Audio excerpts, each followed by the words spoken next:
எப்படி இருக்கிறீங்கன்னு கேட்டா வார்த்தை வரணும், கர்த்தருக்குள்ள சந்தோஷமா இருக்கிறேன். கர்த்தர் அப்படி மாத்திடுவாருங்க உங்களை.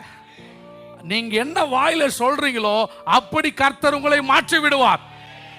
ஆமா, எங்க பிரதர் என்ன பண்றது, ஒன்றும் சரியில்லை. நம்ம ஒரு பக்கம் போனா விதி ஒரு பக்கம் நம்மளை இழுத்து, எந்த விதின்னு தெரியல. உங்களை எந்த விதியும் இழுத்துட்டு போக முடியாது. நீங்கள் கர்த்தருடைய பலத்த கரத்துக்குள்ள இருக்கிறீங்க. அவருடைய பலத்த கரத்துக்குள்ள இருக்கிறீங்க. அவருடைய ஓங்கிய புயம் நம்மோடு கூட இருக்கிறது. அதனால விதியோ சதியோ எதுவும் நம்மளை இழுத்துட்டு போக முடியாது.